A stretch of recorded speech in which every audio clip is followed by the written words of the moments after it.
வணக்கம். செல்வகுமாரின் அறுவடை விவசாயிகள், விதைப்பு விவசாயிகள், பூச்சி விரட்டி அடித்தல் மற்றும் உலர்த்துதல், பல்வேறு மழையை எதிர்நோக்கி இருக்கக்கூடிய பணிகள், மழை இல்லாத நேரத்தில் செய்யக்கூடிய பணிகள் அனைத்திற்குமான வானிலை ஆய்வறிக்கை, உப்பள பணிகள் மற்றும் செங்கல் சூளை பணிகள், உலர்த்துதல் அனைத்திற்குமானது, பொது பணிகள், சாலை போடுதல். தற்பொழுது வங்கக்கடலிலே உயரழுத்தம் நீடித்துக் கொண்டிருக்க, வங்கக்கடலில் உயரழுத்தம் இருந்து குடைபோல் தமிழ்நாட்டின் கரை ஒட்டி தரையை தொட்டு தரையில் பயணிக்க மேற்கு நோக்கி, வடக்கு வடமேற்கு நோக்கி வலிமையான உயரழுத்த காற்று சுழன்று பயணிக்க, ஆந்திர பிரதேசம், கர்நாடகாவில், தெலுங்கானா வரைக்கும், மகாராஷ்டிரா, மத்திய பிரதேசம் வரைக்கும் கடும் அனல் காற்றை கொடுக்கிறது. தமிழ்நாட்டில் நுழையக்கூடிய அந்த குளிர்காற்று இரவிலே குறைந்தபட்ச வெப்பநிலையை மிக குறைத்தும், அதிகபட்ச வெப்பநிலையை மிகவும் அதிகரித்து, கடலோரம் நுழையும் காற்று பொழுது பிடிந்ததும் வெயில் வந்ததும் வெப்பம் உயர உயர காற்றில் இருக்கக்கூடிய ஈரப்பதம் நீர் ஆவியாகி மேலெடுந்து மேலடுக்கிலே மேற்கு நோக்கி பயணிக்க, மேற்கு தொடர்ச்சி மலை மாவட்டங்களில் இருக்கக்கூடிய மலைகளில் மரங்களால் குளிர்விக்கப்பட்டு நேற்றைக்கு ஆலங்கட்டி மழைப்பிடிப்பை கோயம்புத்தூர் மாவட்டத்தில் கொடுத்தது. பல்வேறு இடங்களில் மழைப்பிடிப்பு இருந்தாலும் நிறைய ஒதுக்குதலும் இருந்தது, மழைப்பிடிப்பும் இருந்தது. மேற்கு தொடர்ச்சி மலை மாவட்டங்கள் கன்னியாகுமரி முதல் நீலகிரி வரைக்கும் மழைப்பிடிவை கொடுத்த நிலையில் சற்று உள்ளேயும் வந்து மழைப்பிடிவை கொடுத்திருக்கிறது.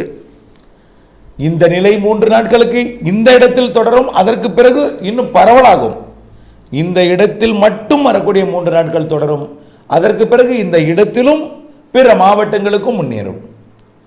ஆக அறுவடை விவசாயிகள் மாலை முன்னிரவிலே இடிமழை வரும், ஆலங்கட்டி மழை கூட இருக்கலாம் என்கின்ற, நேற்றைக்கு பெய்த இடத்துல இன்றைக்கு ஆலங்கட்டி மழை பெய்யாது. நேற்றைக்கு பெய்யாத இடத்துல ஆலங்கட்டி மழை பெய்யும். முதல் மழையாக இருந்தால் அது ஆலங்கட்டி மழையாக இருக்கும். அதிகமான வெப்பம் உயர்ந்தால் அதிக அழுத்தத்தின் காரணமாக காற்று குளிர்ந்து அதிக அழுத்தத்தில் மேகமாக மாறும். அதே வேளையில் ஐஸ்கட்டியாக மாறிடும். அதிக அழுத்தப்பட்ட காற்று திடப்பொருளாக மாறிடும். ஐஸ்கட்டியை மாறி கடற்காற்றோ அல்லது மரங்களிலிருந்து வரும் காற்று பட்டால் குளிர்ந்து அது உருகி கொட்டிவிடும். இது ஐஸ்கட்டி மழை. இப்படிப்பட்ட மழை இன்றைக்கும் இருக்கலாம். ஐஸ்கட்டி மழை இல்லைன்னா கூட இடிமழை பொழிவு இருக்கும் மேற்கு மாவட்டங்களில். இது 3 நாட்களுக்கு இந்த மாவட்டங்கள் மட்டும் தொடரும் நிலையில் 21ஆம் தேதியிலிருந்து கொஞ்சம் உள்ளே வந்து திருச்சி, நாமக்கல், சேலத்தோட கிழக்கு பகுதி வரைக்கும், கிருஷ்ணகிரி, தருமபுரிக்கும், கொஞ்சம் கொஞ்சமாக மதுரை, திண்டுக்கல் மாவட்ட, புதுக்கோட்டை மாவட்ட எல்லையோர பகுதிகளுக்கும், விருதுநகர் மாவட்ட மத்திய பகுதி, கிழக்கு பகுதிக்கும், தூத்துக்குடி கடலோரத்திற்கும் மழைப்பொழிவு கொடுக்க தொடங்கிடும் 21ஆம் தேதி. 22 இன்னும் கொஞ்சம் கிடைக்க வரும். அந்த மேற்கு மாவட்டங்களுக்கும் மழை இருக்கும். ஆங்காங்கே ஒதுக்கி தான். அடுத்தது 23, 24 கடலோர மாவட்டங்களுக்கும் உண்டு.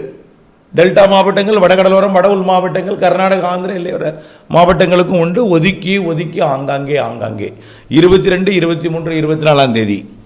ஆக அனைத்து மாவட்டங்களுக்கும் உண்டு. கேரளாவிற்கும், தமிழ்நாட்டிற்கும், புதுச்சேரிக்கும், காரைக்காலுக்கும். ஆந்திர எல்லை ஓரத்திற்கு மட்டும்தான், ஆந்திர பிரதேசத்தில் தமிழ்நாடு எல்லை ஓரத்தில் இருக்கலாம். கர்நாடகாவிற்கு தமிழ்நாடு எல்லையோர கர்நாடகாவில் இருக்கலாம். ஆனால் கர்நாடகாவிற்கு அனல் தான், வெப்பம்தான். அது இப்போ வாய்ப்பில்லை தணிவதற்கு. தமிழ்நாட்டுக்கு மட்டுமே இந்த மழை வாய்ப்பு. கர்நாடக எல்லையோர, ஆந்திர எல்லையோரம் வரைக்கும். அது 22, 23, 24 நிறைய மழை பொழிவு கிடையாது. ஒதுக்கி ஆங்காங்கே மிதமான மழை, சற்று கனமழை இருக்கலாம் ஒரு சில இடங்களில். இதுதான். அடுத்தபடியாக 25, 26 மழை வாய்ப்பு இருக்காது. அப்படி எங்கே இருக்கும் பார்த்தீங்கன்னா, மேற்கு தொடர்ச்சி மலையில் மட்டும் இருக்கும் 25, 26. அப்போ மேற்கு தொடர்ச்சி மலைக்கு முடிவில்லை, எல்லா நாளும் உண்டு. 25, 26, 27 மேற்கு தொடர்ச்சி மலை மட்டும் இருக்கும். 28, 29, 30 அடுத்த காற்று சுழற்சி 31ஆம் தேதி வரைக்கும். அடுத்த காற்று சுழற்சி வங்க கடலோர மாவட்டங்கள், வடகடலோரம், வட உள் மாவட்டங்கள், மத்திய உள் மாவட்டங்கள், தென் மாவட்டங்கள்லாம் மழைப்பொழிவை ஆங்காங்கே ஒதுக்கி கொடுக்கும். அது 22, 23, 24 மழையாக இருந்தாலும் சரி, அல்லது 29, 28, 30, 31 மழையாக இருந்தாலும், கடந்த 11, 12 பெய்தது போல மிகப்பெரிய மழைப்பொழிவை கொடுத்துறாது. ஒதுக்குதலும் நிறைய இருக்கும், மழையும் இருக்கும். பெய்கிற இடத்துல சற்று கனமாக இருக்கும். ஒதுக்கி இருக்கக்கூடிய இடத்துல அடுத்தடுத்த நாட்களில் பெய்யும். ஒதுக்கி விட்டும் போய்விடும் அந்த 3 நாள். அதேபோல் அடுத்த 3 நாள் வந்தாலும் முதல்ல பெஞ்ச இடத்துலையும் ஒதுக்கலாம். அதாவது இந்த இடத்துல தான் பெய்யுன்னு சொல்ல முடியாது. காரணம், வெப்பச்சலன மழை, கிழக்கு காற்று குளிர்விக்கிறது. அதாவது அதாவது உயரடுத்த காற்று உள்ளே நுழைய வெப்பத்தால் லேசாக்கி மேலிட கிழக்கு காற்று குளிர்வித்து மழைப்பொழிவை ஏற்படுத்துகிறது. செட்டிங் எங்கே செட் ஆகுதோ அங்கே தான் மழை. அடுத்தது ஏப்ரல் 2, 3, 4, 5 அதுலேயும் அதே போல தான். அதுவும் அளவான மழை, லேசான மழை, மிதமான மழை அனைத்து மாவட்டங்களுக்கு உண்டு. ஆனால் ஒதுக்குதல் இருக்கும், ஆங்காங்கே இருக்கும், பெய்யும் இடத்துல சற்று வெளுத்து இருக்கும். ஓகேயா? அடுத்தபடியாக ஏப்ரல் 10 மே 15 வரை இருக்கக்கூடிய நாட்களில் ஸ்ட்ராங் சிஸ்டம் இருக்குது. 2 சிஸ்டம் இருக்குது. ஸ்ட்ராங் சிஸ்டம் இருக்குது. ஏப்ரல் 10 மே 15 வரைக்கும்.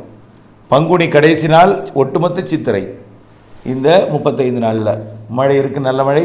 இதில் வெயிலும் இருக்கும். நிகழ்வு தென்சீன கடற்பகுதியில் இருக்கும்போது இங்கே வெயில் இருக்கும். நிகழ்வு அந்தமான் கடற்பகுதிக்கு வந்து கொஞ்சம் கிழக்கு நோக்கி வரும்போது வெயில் கொஞ்சம் குறையும், அனல் குறையும். நெருங்கி வந்து தொடும் பொழுது தூறல் வரும். ஏறிட்டுனா தொடும் பொழுது நல்ல காற்று, கிழக்கு காற்று ஏறும் பொழுது மழையாக இருக்கும். அப்படி 2 நாள் நீடிக்கும், 3 நாள் நீடிக்கும். பிறகு விலகும் பொழுது வெயில் கொஞ்சம் கொஞ்சமாக கூடும். நன்றாக விலகி சென்ற பிறகு நல்லா வெயில் கூடிடும். அப்புறம் உச்சபட்ச வெயில் ஏட்டும். அப்புறம் அடுத்த நிகழ்வு வரும்பொழுது அப்படி மாறி மாறி சுழற்சி அடிப்படையில் வெயில் மழை என்று 3 நிகழ்வுகள் இருக்குது. இதில் 2 நிகழ்வு ஸ்ட்ராங், 1 சாதாரணம். இதுதான் இப்போ இதில் எல்லோருக்குமே புரிஞ்சிருக்கும். அறுவடை விவசாயிகள் எந்த தேதியில் எங்கே முன்னெச்சரிக்கை எடுக்கணும். மேற்கு தொடர்ச்சி மலை மாவட்டங்கள் மக்காச்சோள அறுவடை, மஞ்சள் அறுவடை எல்லாமே தினசரி மாலை வந்தால் முன்னெச்சரிக்கை தேவை. 21ஆம் தேதியிலிருந்து மத்திய மாவட்டங்கள் முன்னெச்சரிக்கை தேவை. 22ஆம் தேதியிலிருந்து கடலோரமும் முன்னெச்சரிக்கை தேவை. பெருமழை அல்ல, நனைக்கும் மழை. அறுவடைக்கு நனைக்கும் மழை, உலர்த்துதலுக்கு நனைக்கும் மழை மற்றும் பல்வேறு பணிகளுக்கு. ஆனால் பெய்யும் இடத்துல 2, 3, 4, 5 சென்டிமீட்டர் சில இடங்களில் பெய்யலாம். ஆனால் சில இடங்களில் 1 சென்டிமீட்டர் போகும், சில இடங்களில் தூரிட்டு போகும், சில இடங்கள் நினச்சிட்டு போகும், சில இடங்களில் ஒதுக்கிட்டு போகும். இப்படி ஒதுக்கிட்டால் அடுத்த சிஸ்டமும் பெய்யறதுக்கு வாய்ப்பு இருக்குது, ஒதுக்கிறதுக்கு வாய்ப்பு இருக்குது. பெய்த இடத்தில் பெய்யாத இடத்தில் ஒதுக்கி பெய்யும். ஏப்ரல் 10 மே 15 வரைக்கும் உள்ள சிஸ்டம் தான் ஸ்ட்ராங், நல்ல ஒரு மழைப்பொழிவை தரும். அதில் வெயிலும் அதிகமாக இருக்கும். சராசரிக்கு கூடுதல் மழை, சராசரி வெயில். உப்பள பணிகளை பொறுத்த வரைக்கும் நல்ல ஒரு வெயில் இருக்கும். திடீரென்று ஒரு 2 நாள் மழை இருக்கும். அந்த மழை என்று என்பதை வானிலை ஆய்வு கூட இணைந்திருந்து அந்த தேதியில் உங்களுடைய உப்பு பாத்தியில் கூட உப்பை சேமிக்கணும். உப்பை அதாவது சேமித்து வைத்திருக்கக்கூடிய உப்பை மூடி பாதுகாக்கணும். அது எந்த நாள் என்பதை வரக்கூடிய நாட்களில் அறிவிப்பேன். தொடர்ந்து நீங்கள் வானிலை அப்டேட்ஸோடு இணைந்திருக்கணும். ஏனென்றால் சிஸ்டம் வரல. இப்போதான் தென்சீன கடலிருந்து காற்று சுழற்சி வந்துட்டு இருக்கு. கற்பனை படம் ஒன்று இணைத்திருக்கிறேன். அது வரக்கூடிய 22, 23, 24 மழை தருவதற்கு வாய்ப்பு இருக்குது. ஆனால் மிக கனமழை பாத்திகளை சேதப்படுத்தும் மழையாக இருக்காது. ஆனால் உப்பை கரைக்கும் மழை, லேசான மழை, மிதமான மழை இருக்கும். பாத்திகளை சேதப்படுத்தும் மழை உப்பு பாத்தியை சேதப்படுத்தும் மழை ஏப்ரல் மாதம் 10 தேதிக்கு மேலே மே 15க்குள்ளே இருக்கக்கூடிய நிகழ்வு சித்திரையில் இருக்குது. அதே போல் வைகாசி முற்பகுதி, அதாவது மே கடைசி 15 நாள் கொஞ்சம் வெயில் கூடுதலாக இருக்கும். அதே போல் மே மாதம் 31ஆம் தேதி தென்மேற்கு பருவமழை தொடங்கும். இதுதான் நீண்டகால வானிலை அறிக்கையும். அனைத்திற்குமே இது பொருந்தும். வானிலையுடன் இணைந்திருந்து திட்டமிட்ட பணி செய்து லாபம் அடைந்தால் அன்போடு கேட்டுக்கொள்கிறேன். நன்றி.